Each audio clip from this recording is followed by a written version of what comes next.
to the third segment of our program today, the first program of 2015. And for this segment, we're joined by Dr. Kate Schacherl of Mainstreet Dentists here in Verona. Kate, welcome to the show. Thanks for having us, Carl. And Kate, let's start with an easy one. Why don't you just tell us a little bit about Mainstreet Dentists and your work here in Verona? Okay, absolutely. Mainstreet Dentists was founded in 1976 by my father, Dr. John Schacherl. For those keeping track at home, 1976 is prior to the time that Verona was even considered a city, so our office has had roots in Verona for quite a long time. We are a general dental practice. We see adults and children, and in addition to providing general dental services, we actually do a lot of really cool things here at Mainstreet Dentists, more advanced or specialized services, so things where most patients would have to go into, say, Madison, we're able to do here. Not always the most fun things, root canals, extractions, dental implants. But we also, for adults and children, can do orthodontics with regular braces and things like Invisalign, which is fantastic. We have a newer gum procedure for any of us out there with receding gums. Typically you have to go and have a graft done, but now we have a procedure where you don't have to have any incisions, any stitches, and it's all done right here in the office. So we do a lot of really fantastic things here. And I should probably point out, I've been coming here since 1986 due to an unfortunate incident with some caramel corn and a tooth right back here. So we're happy to have you. That's right. Thank you Coming so here much. ever since. So tell us about you. How did you get into dentistry? I joke that I think that becoming a dentist was in my DNA, not my brother's. He's a mechanical engineer, but I grew up hanging out in the office. My dad tells a story when I was 18 months old. I got a hold of the phone, called and said, "Dad, I have to come in. I think I broke my tooth eating an apple." Well, I hadn't, but I've always loved being part of this dental office. So from the time I could help out, whether it was touch up paint on the walls or weeding out in the flower beds, I've always been here.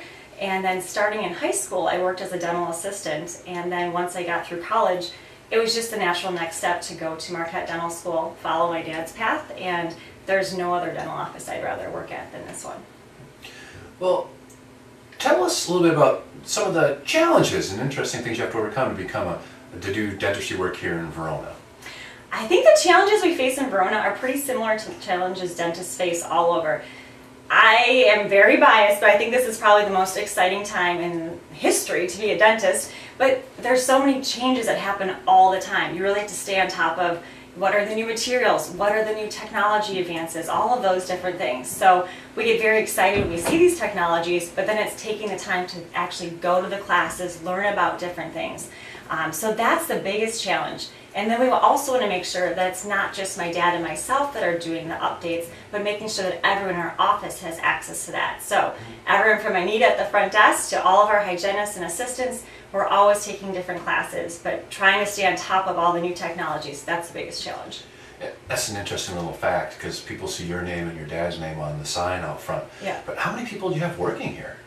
Well, we have Anita, who's our full-time receptionist, so she is fantastic. She used to be my babysitter growing up, so she probably has lots of younger Kate stories. But then we always have a high school student who helps out as part of a work-study program. So right now we have Valerie Fisher, who's fantastic.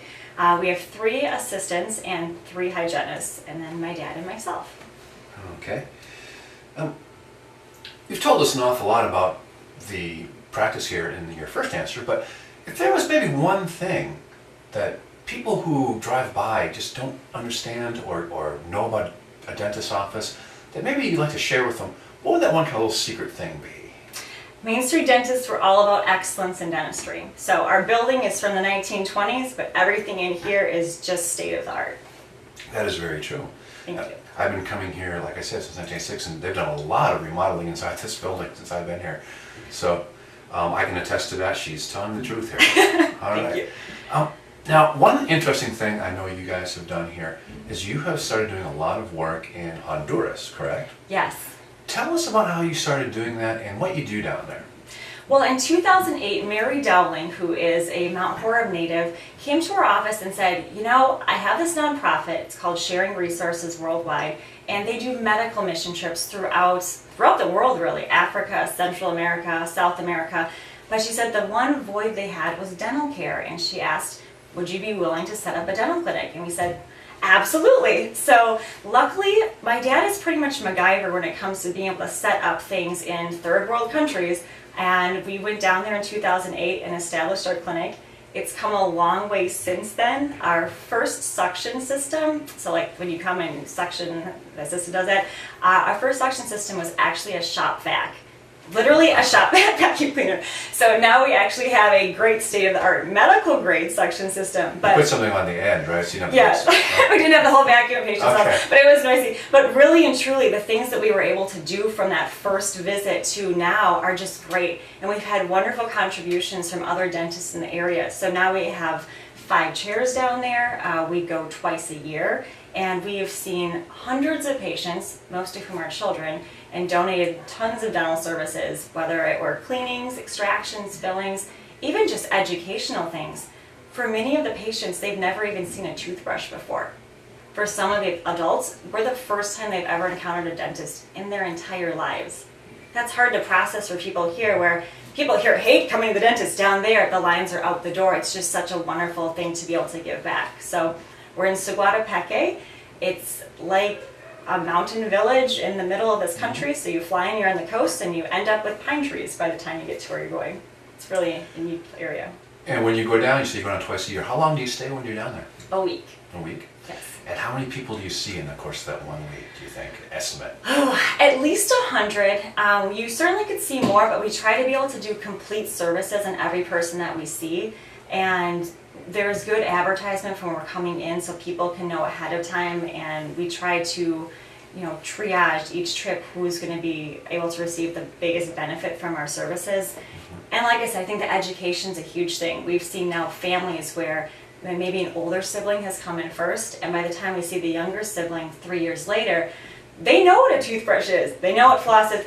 I think it's universal. No one likes to floss. So, we're working down there, but just like we have to work here with people flossing. So there's been a lot of education, which has been great.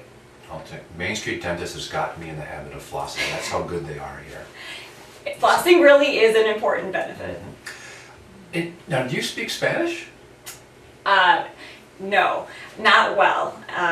So do you have to hire interpreters and things when you're down there? We used to have the Peace Corps that would help us out when we were down there, but now some of the older children that we treated like back in 2008, they'll come back and translate, which is really great. They are so good at the little kids, hold their hands, explain what's going to happen, but their English skills have gotten better than my Spanish, so I'm embarrassed to say. Yeah, I know what you mean. My Spanish is pretty bad too. But, well, that's a terrific story. And are there any like kind of patient stories that you can share from maybe your time down there that just kind of illustrate the good you're doing? Well, one patient story, this is pretty sad. There's not a lot of access to fresh water in Honduras, so a lot of families give the kids coffee that's sweetened with sugar, which isn't great for your teeth. Otherwise, it's soda. So for some families, the kids will come in and all of their teeth will have decayed or rotted out of their mouths. And parents thought that was a rite of passage. You were getting your dark teeth because your big teeth were going to be coming in. So the education that's showing, no, that's not right, but then helping these families to learn that it wasn't that they were doing anything wrong, they just didn't have the education to know. So, You call them dark teeth? Yeah, dark teeth. We're Wow. getting our black teeth, and that means our kids are growing up. Well, anyone here would know that's not right. Your teeth shouldn't be breaking off and having all these illnesses. So. That is fascinating. But as far as patient stories here, HIPAA prevents us from sharing. Yeah. I would say that we have the best patients in town.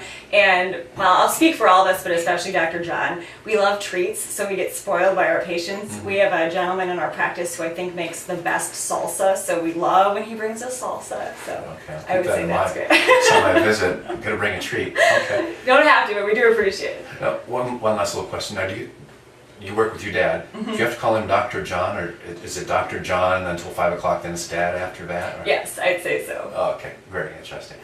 Okay, well, if someone wanted to get in touch with you here to maybe schedule an appointment, or what would be the best way to do that? Easiest way is probably telephone, 608-845-6127. Otherwise, certainly check out our website, www.mainstreetdentists.com. You can schedule an appointment or just certainly read more about what we're doing. We do have a link to a blog, and so you can check out pictures from our trips to Honduras. Okay, and the address here is? 105 North Main Street. Right, and for those of you who need landmarks. It's right across the street from State Bank of Cross Plains and Walgreens on North Main Street heading towards the high school. So, well, Dr. Kate, it's been a lot of fun. Well, thanks for having us. I appreciate seeing you, Carl. You bet. And that wraps up the last segment of the first episode of 2015. We'll see you next time here on Chatting with the Chamber.